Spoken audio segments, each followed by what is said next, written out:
क्या आपने कभी सोचा है, हिंद महासागर की शांत गहराई में पिछले 30 साल से एक ऐसा घोस्ट घूम रहा है जिसे ना तो कोई रडार ढूंढ पाया और ना ही कोई सैटेलाइट ट्रैक कर पाई।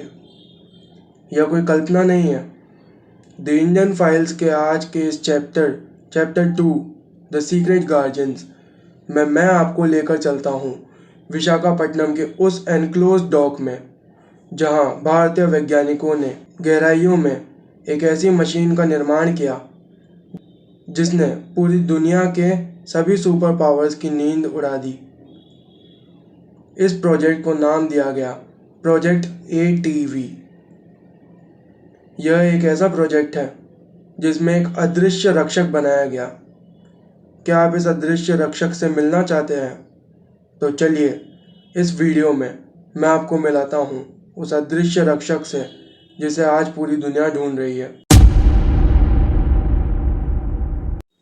The shadow war part A, ghost in a machine. जब हम कहते हैं कि INS अरिहंत अदृश्य है, इसका यह मतलब नहीं है कि वह रेडार से छुप जाता है। इसका मतलब है एकॉस्टिक इनविजिबिलिटी। उसकी बॉडी पर एक स्पेशल टाइल, एनेकोइक टाइल का यूज़ किया जाता है जो कि सोनार सिग्नल को सोख लेता है, जैसे पत्थर पानी को सोख लेता है।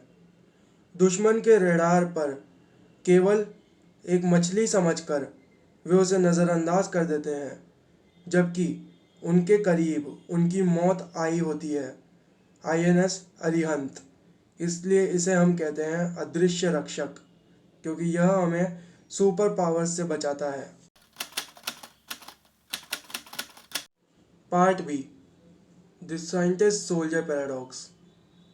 कल्पना कीजिए, डॉक्टर APJ अब्दुल कलाम और उनकी टीम विशाखापट्टनम के एक एनक्लोज्ड डॉक में एक ऐसी मशीन तैयार कर रहे थे जो कि हिंदुस्तान के लिए एक अदृश्य रक्षक की तरह काम करने वाली थी। उनका जज्बा बिल्कुल किसी आर्मी अफसर की तरह था, जो कि ना सिर्फ अपने बारे में सोचता मगर पूरे देश के बारे में सोच रहा था। बाहर दुनिया को लग रहा था कि भारत केवल एक जहाज़ बना रहा है, परंतु भारत दुनिया से परे बना रहा था एक न्यूक्लियर रिएक्टर, जो कि समुद्र के पानी को भाप में बदलकर बिना आवाज़ किए महीनों तक पानी के अंदर बिना किसी के रडार में आए काम कर सकता था, सबमरीन को चला सकता था। यह एक ऐसी ताकत थी जिसने बड़ी बड़ी सुपर पावर्स को भी यह सोचने पर मजबूर किया कि भारत उनसे भी ज़्यादा एडवांस हो चुका है, क्योंकि वो केवल इस अदृश्य रक्षक को न ढूंढ पाए और अभी तक भी वो इसे ढूंढ रहे हैं।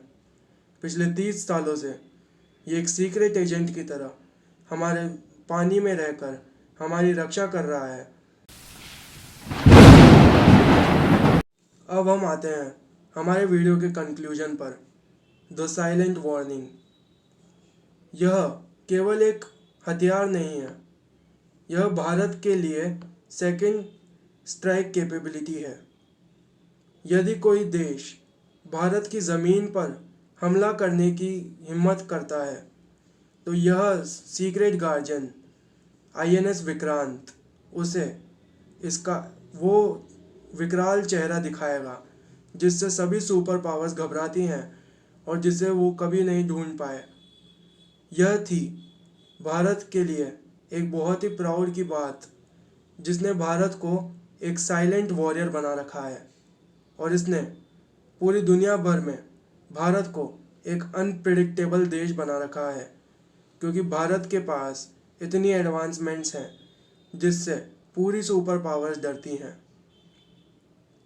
यह थी INS विक्रांत की कहानी। अब जब कभी भी आप समुंदर की गहराइयों के बारे में सोचेंगे, खास करके हिंद महासागर की गहराइयों के बारे में सोचेंगे, तो आपको डर नहीं लगेगा, बल्कि उन गहराइयों पर आपको गर्व होगा।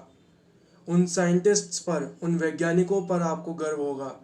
डॉक्टर APJ अब्दुल कलाम और उनकी टीम पर आपको गर्व होगा, जिन्होंने उस विशाखापट्टनम के एनक्लोज्ड डॉक में एक ऐसी मशीन का निर्माण किया जिसने भारत को बीस्ट बना चुकी है। भारत को वो डोमिनेट करता है, भारत उसकी वजह से पूरी दुनिया में।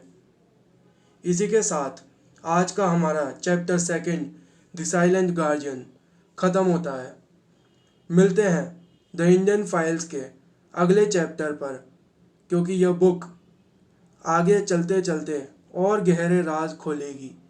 जैसा कि किसी ने सच कहा है, सच को जानना झूठ को जानने से भी ज़्यादा डरावना होता है। इसी के साथ मैं विदा लेता हूँ आपसे। जय हिंद, जय भारत।